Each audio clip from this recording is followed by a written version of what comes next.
So BEN&JAH-SUN's election political special 2023. We're heading out towards Port Chalmers to drop off some magazines. There we are, the famous roadblocks hit us again. Again, moving into really good weather. Lots of people are moving around, and you wonder yourself, why can't they hold this off a month later and actually be doing it at night time, working out the costings? But I'm just saying there are many ways around it, but there isn't a lot of thought. At the same time, over here we've got the cycle rail, and the thing that just actually cracks me up about this is like all this traffic congestion, number of people using that, actually at the moment, nil. Jace points out to me, he is a cyclist, and he says the Dunedin cycle tracks are very popular with the recreational cyclists, but he also points out this is actually being very, very shonkily made. So again, push this idea, we need this. It'd be interesting to see what this looks like in 5 years' time.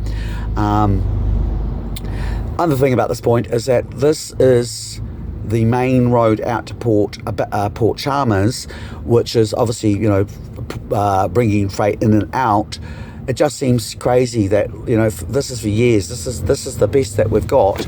Again, more emphasis on the trucking than the actual shipping transportation. So we could have actually broken our shipping transportation issues up around the country, worked out for basically logistically to make it, less fuel, less impact on the road.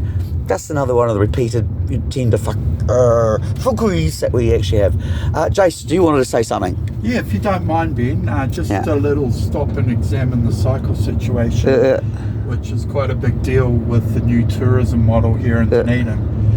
This is obviously some sort of LGNZ initiative. There would have been a carrot and stick sort of situation. That's local government New Zealand. With the government and the local body coming together to create the cycleway.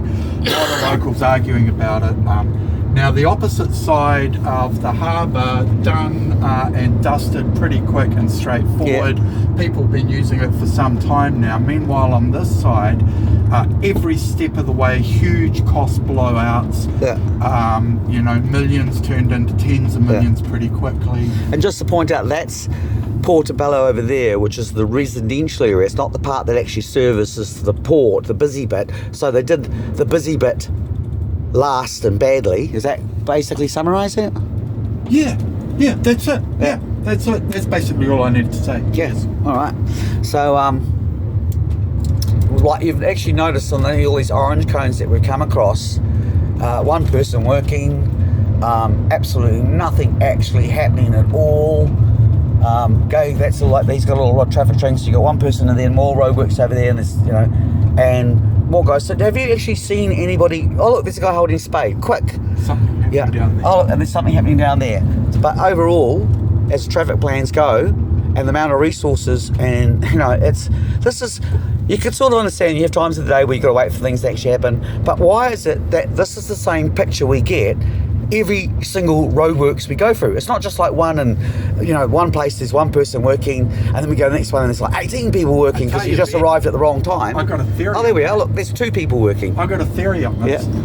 This is the old adage, health and safety gone mad. Now, we all know, or in case you didn't know, the intense COVID restrictions are really only possible because of the earlier tighten up on the Health and Safety Act. Yeah. And this has been the drive in the contracting industry, yada. This is part and parcel of that problem. Well, you're right, but also if you bring that down into hammer and nail, dollars and cents, every time these councils, which are all now, they're not contracted out to Ministry of Work, they're contracted out to private companies who are all again the sponsors of local government New Zealand, which is put together by all the mayors vote who's on local government New Zealand. It doesn't answer to a government ministry. All the mayors, generally speaking, for the bigger cities get there because the big business actually funds their run for campaign elections. So it is largely a big business run institution. Now they give this money out to all these local tender contracts, and it's a revolving door. So you find all these people working at Fulton Hogan that were previously working for the Dunedin City Council, and then you go to the Dunedin City Council and you find all these mates of theirs working who previously worked for the Fulton Hogan. So they put out this money and like, we need $20 million this year to do this stretch of the highway.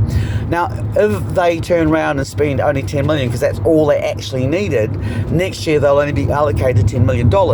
So the whole idea is to actually use up all the money you possibly can so that you keep getting the funding. Now, everybody knows this. This has been happening since I was a wee child. We've never had a royal inquiry into it. We've never had any auditing in it because we don't actually have an auditing agency. We don't, as I've said, like America, United States, they have the government accountancy office, which is like the FBI armed with calculators. Freeze! Put down that decimal.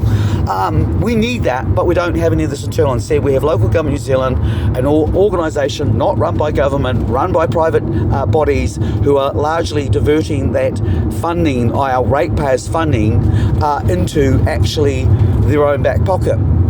I mean, we're even finding out, like I was trying to remember the case we were talking about last night, where actually money for the councils is actually being diverted overseas to help fund wars overseas in the Ukraine. Like, who the hell gave them that permission?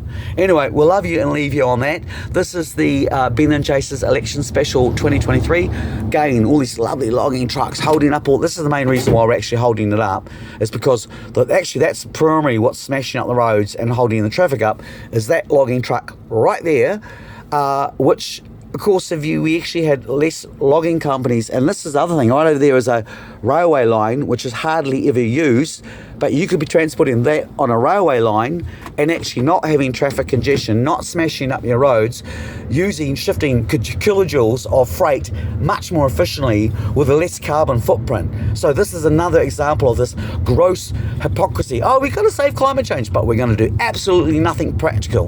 We're going to instead make sure our tender companies get lots and lots of money, and we've got a Ponzi scheme which again taxes the people that didn't do the poop.